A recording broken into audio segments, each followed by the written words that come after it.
Welcome in, everybody, to another episode of 410 Sports Talk. I am James Haskell, along with my co-host, co-pilot, Glenn Martin. We are looking forward to tonight's episode. It's going to be a bit different. Basically, it comes down to this. Glenn, you and I'm sure with the rest of Baltimore, we're sick and tired of talking Lamar Jackson, in some cases, versus the Ravens. People are pinning them against each other. Some cases, just Ravens, Lamar, contract talk. We ain't having it tonight. So tonight is a safe space where we can talk anything Ravens but Lamar's contract. That's right. Because we've already there is nothing new to add to the situation, despite how hard ESPN tries to sell you old news as new breaking revelations to the same old story. Nothing has changed. Absolutely nothing has changed other than people making up some other story. So we are here to talk other Ravens news. We're going to try and ignore that situation for the time being, because I mean, at this point, what else can be said? So, I think that we're going to certainly let the chat do a lot of leading. Yes. So first of all, shout out Jackson. What's going on? Dawson, the Roger. Yep, you finally got a live. Yeah, Jimbo's looking fresh tonight. He's looking like an anchor himself over here. Little Papi Chulo tonight. There we go. I like it. Absolutely. So, I know we're going to talk a lot about other needs, around the team. We're going to talk about certainly on the defensive side of the ball. I think the offense is getting a lot of talk right now, and rightfully so, but I want us to talk a little bit about that defense. I know it was big news to see Calais Campbell's going to come back, give it another year. I think everyone is kind of unanimously excited about his return, but there's also a lot of other kind of uncertainty on the defense. And I think cornerback is one area that, Jimmy, you pointed out before the show. I think that's a big deal because right now we don't know what's going on with Marcus Peters. Obviously, we know we have Marlon Humphrey, but behind Marlon, it gets kind of thin out back there. And, this team, while it doesn't blitz and leave guys on islands like Wink used to do back in his time here, they still value corners, and they understand it's certainly important to have a stock load of talented guys. So that's one area I think we want to, start discussing and look at how they might be able to address that position. Yeah, and I don't think it's strictly in, everyone's talking about the draft, and I get that. But there is a name floating around, Glenn. I don't know if you've seen this, but this is one big name. Yeah, this is one Baltimore story that is not he who must not be named related, right? Yes. And that is Jalen Ramsey. Glenn, he's my favorite player in the NFL. Yeah, right. Actually, him and Baker. Our first viral tweet as a show, was a retweet with some commentary added to it about Jalen Ramsey when he was throwing his teammates under the bus. All that being said, I would not be mad if he were on the other side of Marlon Humphrey. I mean, he's flat out one of the very best in the league. He fits the personality as well, right, Jimbo? I don't know. Is he a Raven? Well, okay. I'll say this. I don't like some of the teammate blaming that you see from him. That part really grinds my gears, as you like to say, Jimbo. I don't like you in the post game. Yeah, I don't want to see you post game throwing your safety under the bus because he may have missed had a bad beat. I don't want to see you blaming the young nickel corner because he missed his assignment. And that stuff I think stays in house. So that I can't stand when I see that, Jimbo. So for that reason, for that particular thing, I don't think that's very Raven-like. But as far as his, his physicality, his confidence, his swagger, I think a lot of what he does is very Raven-like. Yeah, I guess that's fair. And look, the Ravens were, the stories are that there's a lot of connections between him and the Ravens pre-draft. What's up, DK? And so, yeah, obviously I'm sure there's some sort of interest. But let me ask you this question, Glenn. Mm-hmm. If you could ride with, say, price is not an object, as people like to say. If you could ride with Marcus Peters, say for another year, I'll call it 2 years, or you could have Jalen Ramsey for the next 2 years. Where are you going? Let me just answer this first. Okay. I know that people weren't happy with Peters last year. I'm riding with my boy Marcus Peters. Marcus Peters to me he's a Raven and he's a dog to me. And I think that he's such a good complement to Marlon Humphrey, where I feel like Marlon and Jalen, while they're good, there are similarities in that neither of them are really known for being these incredible ball hawks, these game-changing plays. Yeah, they both have the majority of moments, they're lockdown corners, but neither of them get their hands on the ball like Marcus Peters. I mean, that's well, nobody does, but yeah, right. And but it's not even like they're incredibly close. In the way that they play is just stylistically very different than Marcus. And I think that there's a lot of value in having a guy like that when the other side of the field is covered by a guy like Marlon Humphrey. So I would ride with Marcus. I think the year after the knee, he's going to come back and be even better. So what are your thoughts there? No, I mean, look, I'm not going to complain if Marcus Peters is lined up next to Marlon Humphrey, but if the was equal, if I'll take Jalen, but only because I have my, concerns about whether Marcus can at this, he's getting a little bit older and he's never been the most physical guy ball hawking, but man, I could imagine a combination of Marlon Humphrey and Jalen Ramsey on the back end is just something that would just terrify cornerbacks. I'll tell you this, if that were the combination, you're going to get a lot of targets. I mean, I guess I shouldn't feel bad. You're going to get a lot of opportunities to make plays because I don't think the ball is going to be thrown on the outside very often. Yeah, you know what? That's a good point. That's a really good point. I don't know all the details behind what his cap hit would be. Now that I said money isn't a thing in this scenario, I mean, once you get down to it, obviously that has something to do with it. But the other thing you have to equate in is that we would have to then give up, to get and take on the contract, where with Marcus, we don't have to give up. We just have to give him the contract. That's true. Do you know what I mean? Because it's not a trade scenario. No, I don't want to see the Ravens bail out the Rams. Side course real quick. Let's do it. Look, the Rams won a Super Bowl, so I guess they can do whatever they want and they can say whatever they want. But I will say this.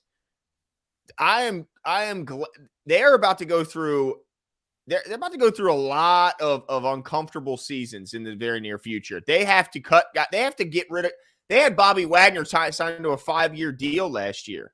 He's now no longer on the team. I mean, they are an absolute disaster. It's hard to believe they were trying to trade for Christian McCaffrey before the deadline. What the hell were they going to do with his contract? It's crazy. I don't get it. Is my signal bad, Jimbo? No. Okay. I saw DK mention something, so I was just. It's probably me. Sure. I'm on my data because the Wi-Fi here at the hotel is whack. Gotcha. But I just love the fact that the Rams 2 years ago were, see, this is a team that knows how to do it. They say screw the draft picks. They go all in on old guys. They get a bunch of expensive trades, and then look where they're at now. They're about to go through a very long and painful few years. Yeah. I mean, because I don't know what's going to happen even at quarterback. Obviously, they got a guy that's coming off injuries, and so they got a lot of issues. But I don't mind, just like you said, I don't mind seeing them go through it because the other shoe dropped, right, and you got to deal with it. That's it. Now, the other story I want to talk about, we're not talking about Lamar. So just so everyone knows, this show is a He Who Must Not Be Named show. We're here tonight. We wanted to go live, and we weren't planning on going live. The reason we wanted to go live is because we're tired of talking about Lamar Jackson and the Ravens contract situation. Just like Glenn said at the top of the show, if you guys weren't on, what else can we contribute? Yeah. We've tried to talk about this thing from all angles. We've peeled back the onion as far as we can go. At this point, let's talk other things. This is a safe place for you to come and talk Ravens talk and not worry about Lamar. So the other thing I want to talk about, Glenn, while this is adjacent to Lamar, we're not going to talk about Lamar Jackson. Don't get too close to the water. Yeah, I know. I don't want to get too close to the sun now. But what I want to talk about is Bashadi's spending over the years, because I think it's something that is important to talk about. I just want to read this really quickly. Now, this is from some clear I would consider them Ravens Debbie Downers. They who must not be named. Two gentlemen that are on 105.7 from 2 to 6 p.m. every day.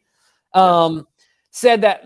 So Steve Bashadi has ranked 32nd in dollars spent on the offense since 2019. He's ranked 32nd in dollars spent in annual payroll in 18, 16, 2011, and 2019. 32nd in payroll at wide receivers. Now, the only thing I don't understand is he says 25, 30, 28. Oh, okay. So 25 million, 30 million, 20 million, 18 million in the past 4 years. And there you go. And in that same period of time, he's fielded questions one time. Well, the fact that he was fielding questions ever was kind of unique anyway, right? There's plenty of owners that you never hear from. You don't even know who they are. Jerry Jones is obviously the one who's extremely unique, having a weekly radio show and a press conference after every game. But I don't have a problem with him fielding questions. That part doesn't bother. I thought it was cool when he did it, but I certainly don't expect him to. Now, as far as the other stuff goes, I mean, I understand when they say 32nd in spend on offense since 2019 when you have a quarterback under. I mean, it's still not a good look to be dead last, Jimbo. So this is the only thing I'll say about this, Glenn. The only thing that frustrates me about this, the framing of this whole thing, is first of all, we know that they're gearing up to make Bashadi look bad. This is a very they can't stand him. Right. This is a skewed question. What's the term, DK? Loaded question? No, it is a slanted question. It's very slanted in one way, right? But the thing that I think is out of Bashadi's control is he can't go to Eric and just say, Eric, spend more money on the offense. Like, that's not – Bashadi's never going to do that. Right. He might say, hey, we can spend more money. Bashadi's never going to tell Eric DeCosta where to spend money because philosophically, Bashadi doesn't work that way. That's what Jerry Jones does. If you want Jerry Jones as an owner, go be a Cowboys fan, but good luck with that. You know what I mean? I think you're right. This isn't on Bashadi, right? This is on I think the structure of the team, right? Right. That part of it is the only thing that you can pin on Bashadi is the 32nd in annual payroll. That you might be able to say, all right, dude, what's going on here? Right. But what is that? What exactly does that mean? Help me. I'm not very bright. Help me. Right. Because the Ravens every year spend up to the cap. Right. Right. I mean, so then close to it. The way that I understand this, and I could be totally off, is we've talked about it before. It's annual spend. Just annual spend, whether that's in bonus or salary. Oh, I see what you're saying. Well, that's because they don't go after big free agents. So typically they don't have a year where they spend like the Jags did, where they spent like $200 million in one free agency. So I bet they were first. So, okay, I understand that. But they like to pay their own guys and not other guys, but I still don't think 32nd is a good look in it, no matter how you slice it. But it makes you wonder: is this even on Steve Bashadi? Like you said, he's not going. I want to spend all our money on defense. This is on. If you have a problem with this, then your problem is with Eric DeCosta. I guess Dick Cass to some degree, but really, but it's Eric DeCosta and Ozzie Newsome that you have a problem with. Because they're the ones giving the money to the defense. I'd like to know what their same, rankings are when it comes to defense during this time. I guess it'd be pretty darn high. Right. But it's clear that they have devalued and they didn't value the wide receiver position for that time being. Could change now. Could be completely different under the new direction of this offense with Todd Monken. That's just how they felt when they had Greg Roman. So yeah, I don't like seeing 32nd, Jimbo. I'm not happy about that, but I will say I don't think that's what a good representation of what this team is going to look like moving forward. Yeah, and really ultimately this is what I want to get down to, and let me know what your thoughts are as well, and I'll reciprocate. But does this affect how do you think that this is a direct in direct correlation with the success of the Ravens football team? And very similar question, or do you think that these numbers are impeding the football team? You know what I mean? Like, I guess that's actually the same question. Yeah. So do you think that him being 32nd in annual spend really correlates with us not being as successful as we want to be as a team? You see what I'm saying? Yeah. I mean, I guess It's really like, to me, the correlation isn't as direct as other sports. Well, it's not, but you can't argue that maybe if they would have spent some more money, maybe they would have had more quality depth. And when they had that rash of injuries, that maybe they could have squeezed out another win, maybe one more, two more, who knows? Maybe. So I can see where you can make the argument, but man, let's see. DK says, I'm more interested in looking at spending versus ranking. The correlation data is more important. So let me ask you this, Glenn and DK, because this is coming to my mind. Do you think that the problem, so not that it's on Bashadi, I don't think it's on Bashadi. Like you said, Glenn, really your bone to pick would be with Eric. The fact that you did have a player who must not be named, a number 8, of course, under contract as a rookie, and we were not overspending on offense. Like, do you think that is a problem? Is that, hindsight is 2020. Do you think that is a place where Eric DeCosta needs to be held accountable, and he might be being let off the hook? Well, I don't know if many are letting him off the hook. I mean, I guess if Steve Bashad, by him not firing him, right? He doesn't feel any heat on that seat. That's for sure. No, I don't think so. But obviously, with hindsight, their play to say, look, we're not going to pay the wide receiver position because in 2019 we had the worst receivers in football and led the league in touchdown passes. So we don't see the need to do it because the data shows that we can get it done without it. So we're going to give money to other positions, make our defense even better, trying to boost our offensive line. I mean, they had a plan, and it didn't necessarily work out to a degree, but I mean, they did make the playoffs and really had every chance to win that game. So yeah, it didn't work out, but it wasn't I would say this, it wasn't a complete and total disaster. They still made the playoffs and should have probably beat the Bengals. And then who knows what would have happened the following week. Yeah, no, it's a good point. It does make, I'll be honest, it gives me a little, it makes, what am I trying to say? It does make me a little more sad to know that, like, there might have been more of an opportunity to spend a little more offensively. But I think ultimately what it came down to was. But remember this, who would they could have signed? Kenny Golladay. Right. Where's he at right now?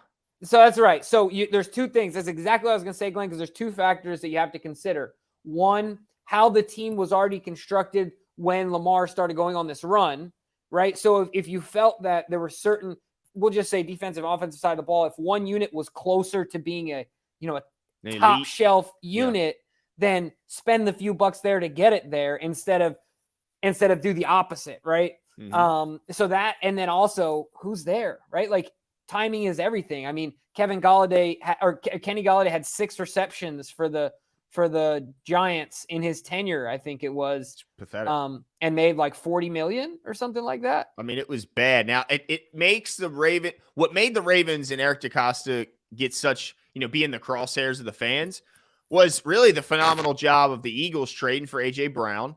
Yeah. And kind of transforming him, making him throw for, I mean, what was his difference in yards? It was insane. And then also what Josh Allen and the Bills did to acquire Diggs, he went for, I think, like 10 or more touchdown passes the year he came in. He also went for like 1,500 extra passing yards the year he came in. Like, it obviously was, so they could have done that. They could have done something similar. While there wasn't a big name in free agency, they could have maybe tried to trade for a guy like those other two teams did. And maybe they did and were unsuccessful, or maybe there was just the only 2 guys that were made readily available for a trade. So, and it's just so difficult. But there's no doubt with hindsight, you can pick apart and things they, point at things they could have done better.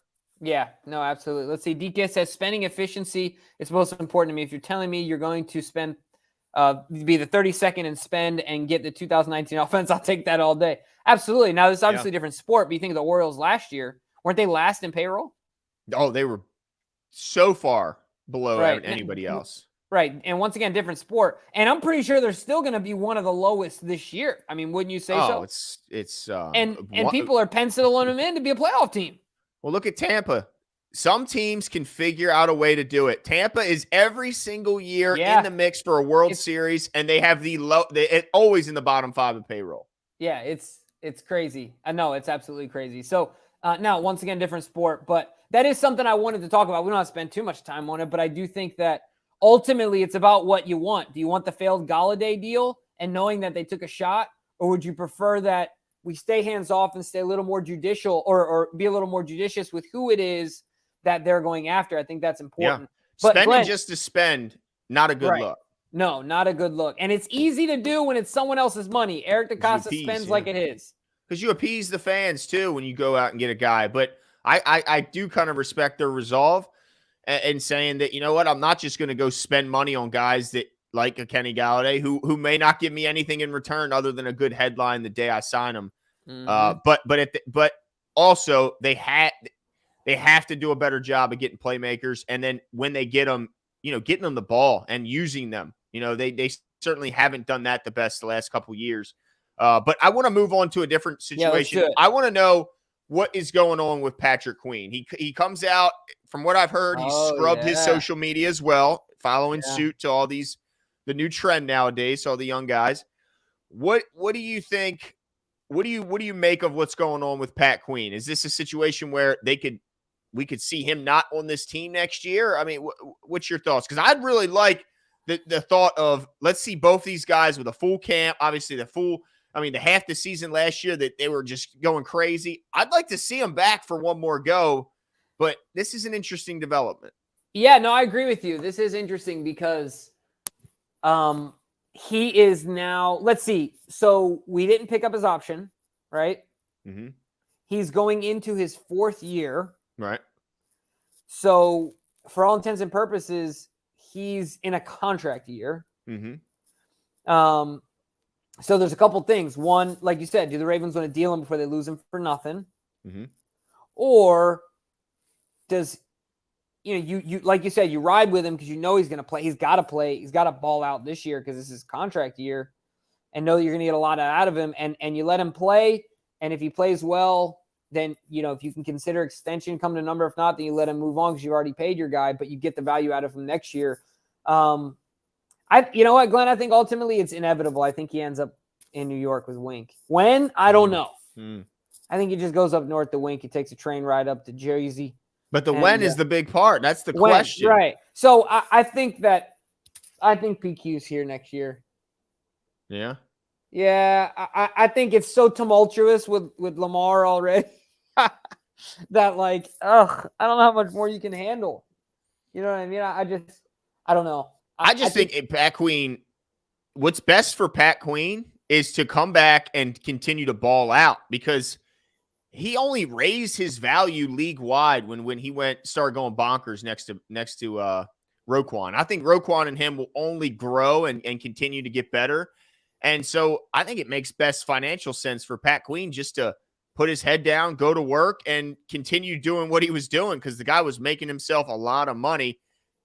But you're right, Jim. I don't think there's any way they pick up the 5th-year option. I just don't see why they would take on that kind of a that kind of a bill to a guy when they're already paying the guy right next to him the record-breaking money, and they're hopefully going to be paying the guy who we're not talking about this episode in particular.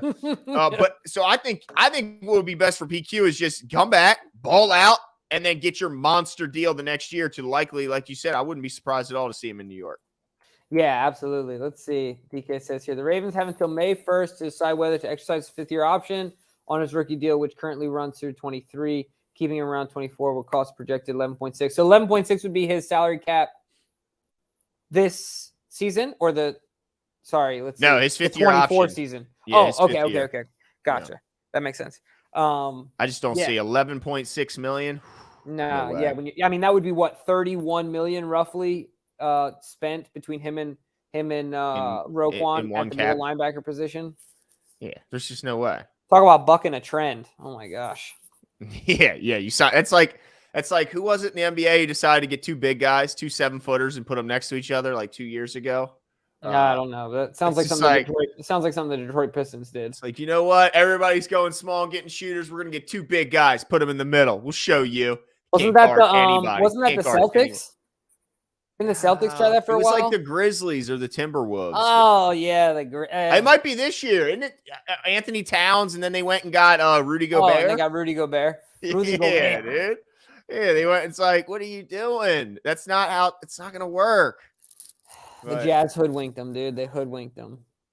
Yeah. I mean, I don't know. I think he just needs to come back, ball out, and then, ride off into the sunset, make a whole bunch of crazy money in the offseason. Mm-hmm. Yeah, for sure. I think that's what it comes down to. But let's start talking. We got to talk about it. We got to talk. What are they going to do at wide receiver, Jimbo? Yeah, let's do it. We got to do it because I saw latest mock draft from my guy. Gotta love Mel. I mean, that's our guy. Gotta love Mel. He says they're taking Boston College wide receiver. Is it Trey Flowers? Zay Flowers, right? Zay Flowers. That's right. Zay Flowers, 5'10". He put on. I don't know if you saw the picture, Jimbo. Did you see the picture of Zay Flowers before he is trained for the combine and what he looked like yesterday? No, I'll look it up. Just look up Zay Flowers transformation. This guy. Tell me if this is possible without. I mean, just look. You work out more than I do, Jimbo. There's no question about it. Is it possible to make this sort of a transformation without some sort of intervention? I mean, I don't know what. And how long? Do we know how long from the end of the season to? Well, look, I'm looking at him. Honestly, a lot of it. I'm not doubting him, right? But some of this could be. I mean, he could just have some retention of water here. I mean, he looks great, but he's got a little pump to him. Yeah. So he looks lean. But honestly, he doesn't look much bigger. He looks bigger, but not like he doesn't look like who's the UFC fighter? He doesn't look like Conor McGregor. Oh yeah, where he's just roided up. Like, no, I mean, that dude is just he's liver king, dude. This is what he is. This is what Conor McGregor is. But no, I think so. So to answer your question, yeah.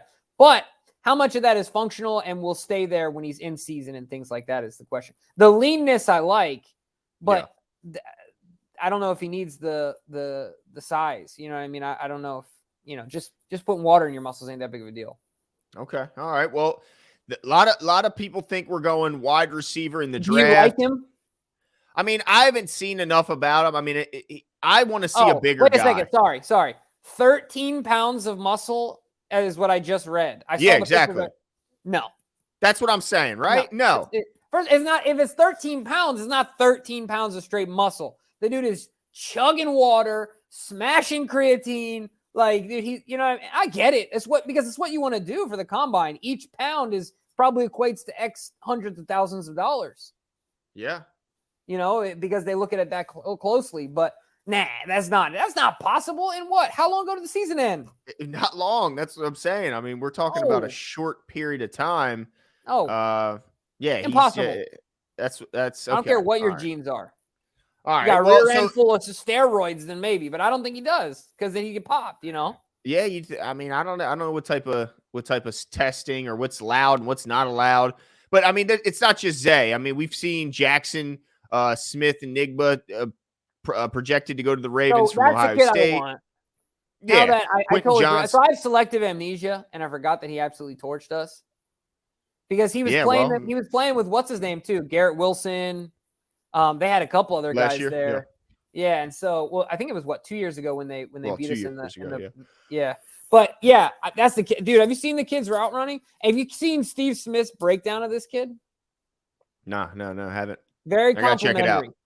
He said he has a PhD in route running. That's what I like to hear. Now, he's not a small guy, 6 foot. So that's the thing I want to see. I want to see a bigger guy. I think Zay Flowers, it's great and all, but he's a smaller guy. I'm done seeing the smaller guy. Look, if they take him, I'm sure I'll find a reason to like the guy, but sure. I'd like to see a bigger guy. But if they don't go draft, Jimbo, let's say they don't go, I'm going to give you some names. All right. Quick, rapid fire, yes or no. Would you be interested in bringing these guys in? Okay. Wide receiver, Jacoby Myers. No. All right. DJ Chark. Yes. All right. How about Robert Woods? Yes. Okay. A little veteran leadership. I like it. Alan Lazard. No. He's 27. Doesn't it feel like he's just older? Like when I look at Alan Lazard, I look at like a 34-year-old man. I don't know why. No kidding. Okay, so no, you don't want Alan Lazard. Nope. Okay. Juju. No. Dang. Okay. All right. How about Darius from the G-Men? Sorry, Got a you little cut bit of off there, speed. Glenn. Darius who? Darius Slayton. Oh, yeah. I'm good. I'm warm on him. I'm okay. I'll pass. Not that we have the best stable wide receivers either. But what I'm saying, look, I just went through 7 of the top. Those were the top guys, Jimbo. You gave me one yes? Yeah, I like Chark and Bateman. I like that combination. Yeah, that's a problem that you gave me only one you yes. Talk about like Lazard. No, what about you? I mean, turn around. Are there any guys on that list that you're? Look, I wouldn't mind them seeing them go get. I'm like, look, if they got Alan Lazard because that's all that was left, yeah, I'd rather have Lazard than Prochet At the right price, right? Yeah, I'd rather, but he wouldn't, blow my socks off. That's for sure. But I'd rather have Alan Lazard all day over James Prochet, 100% of the time. And really, to me, there's 2 safe guys on this roster at the wide receiver position. That's Bateman and Duvernay. That's if you can find a better guy, then get that guy out of here. And are we okay with Demarcus Robinson? He's on this list. He's the 8th highest rated free agent wide receiver this upcoming offseason. So, look, I'd be okay with Demarcus Robinson, but no higher 3. Yeah, okay, fair enough. So, all right, let's see what Adam 78 says real quick. I want to see 2 wide receivers drafted. Plus, I believe it would be smart to trade Duvernay. His contract has a $4 million cap hit. No. Yeah. I'm not ready to trade him yet. I want to see what he'll do under this offense. Look, if you look at the top speed, his average speed was it not top in the league at wide receiver? Yeah. His average speed he hit. I mean, this guy, I want to see what he can do with a guy that can get him in space and let this guy show look, he's the all-pro punt returner. I find it hard to believe that if you get this guy the ball in space, that he can't make something special happen with it. We just haven't seen it because let's be honest, Greg Roman didn't know how to get him the ball other than on a jet sweep. Right. Absolutely. Yeah. But as far as the beginning, what do you say? On the two wide receivers drafted? 5 picks, Jimbo. Yeah, that's a lot. I want to see. I want in the first 2 picks, I want there to be a wide receiver. I'll say that. Outside of that, I want them to address the wide receiver position in the free agency department and the trade department. That was actually what I was going to talk to you about as well. Before we talk about the draft, there's a few, of course, trades that are being floated out there. Obviously, DeAndre Hopkins is one, but another one. What I want to know what your take is on this guy because I feel like you're cold on him, colder. At least the last time you and I talked about him. Than a lot of other people are in the league. What do you think about Hunter Renfro? He's okay. He's a great route runner, but again, he's another guy who projects to be. I mean, he's a slot guy. He doesn't project. He is a slot guy. So I guess I'm okay with it. If you tell me that I have Bateman on one side. Yeah. Okay, and Duvernay is more of the 4 guy, I guess, and then you give me another number 2 that I think can go on the outside, and he's strictly into 3, but I don't think he gives you anything outside. I mean, I'd be happy. I'm a Hunter Renfro guy. I mean, this guy, I think, plays with toughness. He's not scared of the big moment. He can make a catch in traffic. He can shake in a hallway, Jimbo, but he isn't going to give you big play threat down the field, which I think this team's been missing in a big way. I just don't know what else he gives you other than, I mean, look, he's a first down guy. So look, I'd be happy if they got him. He's a chain mover. Yeah, he is a chain mover. And so, yeah, I guess I'd be happy. He just doesn't, he's not like the sexiest guy that just gets you hyped when you see him on the outside. He can run and get touchdown. Well, let me ask you this. We also talked about in trade the idea of the Bucs blowing it up. Do you think that they still do that? Man, that's a good question. I think all that comes down to the quarterback. What happens at the quarterback market? Where does Aaron Rodgers go? Where does Derek Carr go? If they end up being the last team at the table and Derek Carr is in New York and Aaron Rodgers goes back to Green Bay, if you have nobody to throw the ball, then why not start that rebuild, earlier rather than later? Because you can have all the receivers you want. If you got, who do they got at quarterback? It's bad over there. I mean, it's really bad. The cupboard is bare. Yeah. So I think you do. Why not? I mean, why not get rid of Mike Evans while he still has value? His value is still extremely high. He still has the streak of 1,000-yard receiving seasons going current. So, yeah, get rid of him while you can, and let's bring him to Baltimore. Yeah, Evans, Godwin. I mean, shoot, either one of those guys. He's cut for net. Yeah, exactly. Yeah. So interesting. Will he? I don't know a ton about. I just never take the Vikings seriously because they have Kirk Cousins under center. So I never spent too much time watching them. But is he going to eventually be a cap casualty? Is that what the belief is? Yeah. Okay. That's what I figured. I mean, he is a touchdown. What I like about him is you talk about a red zone threat at wide receiver. This guy is a touchdown machine. He's got 55 touchdowns in his career. Yeah.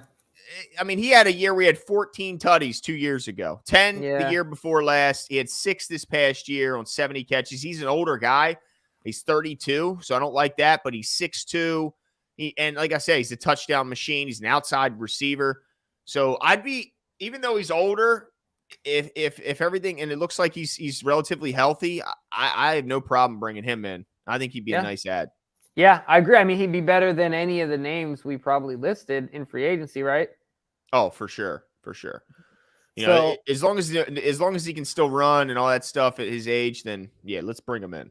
And if you think about this, I think the other advantage too is that if Bateman does have another injury, you have a true outside guy instead of a guy in the Duvernay or hypothetically a Renfro that you're trying to, monkey wrench into this role where Thielen can say, all right, I'll just do what I've done for a long time, right? Like I'll be the X and just run with it. You know what I mean? So that could be a little bit of insurance. Now, I mentioned his name. We haven't talked about him much. Where are you at with the DeAndre Hopkins situation? I heard the GM talking about he's happy that him and DeAndre are on the same team, right? So it doesn't sound like he's planning too much on entertaining trades. But what's your take on DeAndre?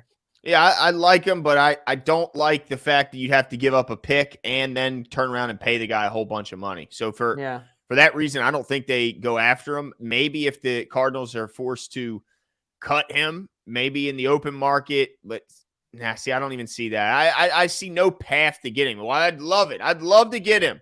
I just don't see the path because ideally they trade for him and he's willing to play under the current contract, but we know that's not the case. He wants he wants an extension. He wants a big time deal. He'll get it from someone.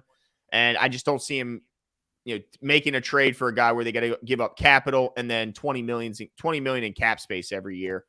I just don't see it happening, but I'll kick one back to you. All right. Todd Monken was asked about Odell Beckham Jr. That's true. He was on the team and he was with the Browns.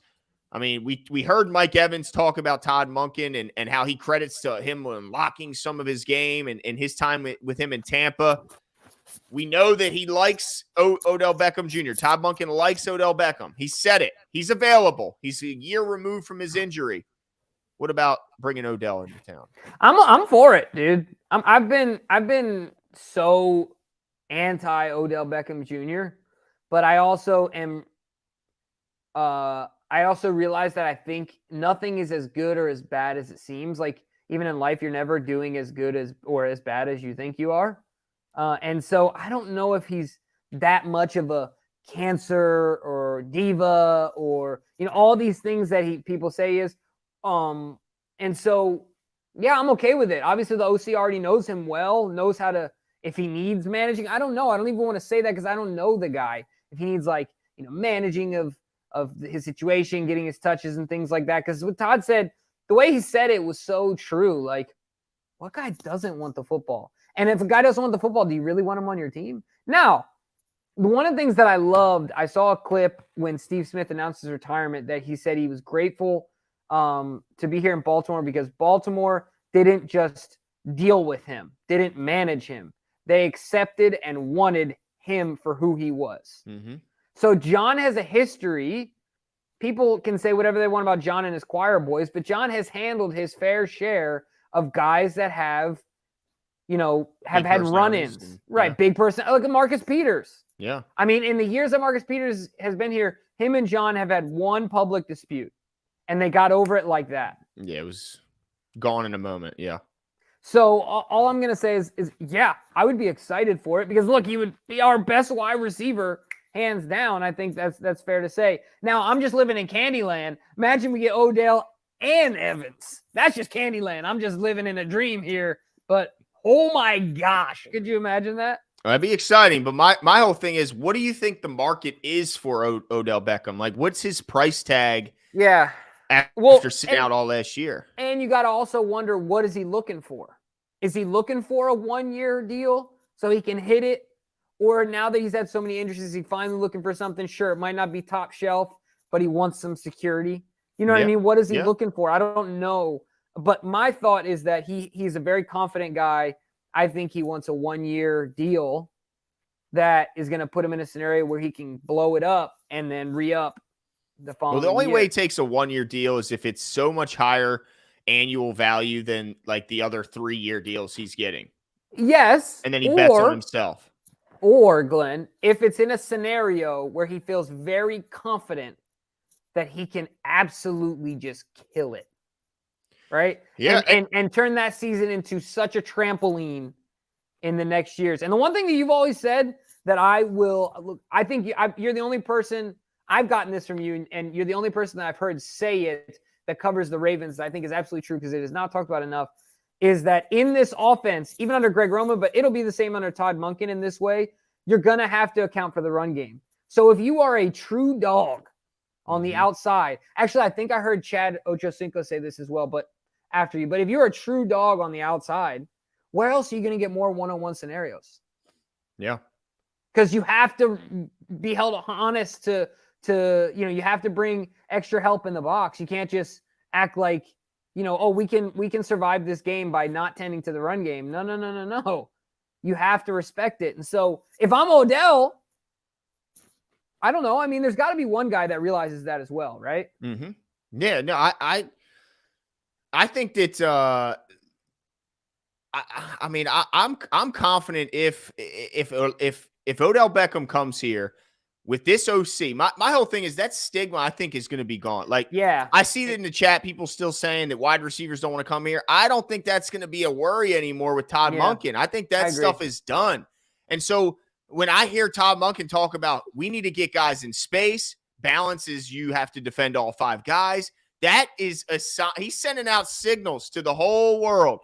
Come here if you want to eat. Like, this is a spot you're going to want to be because we're going to get you in space. We're going to make sure you have involvement.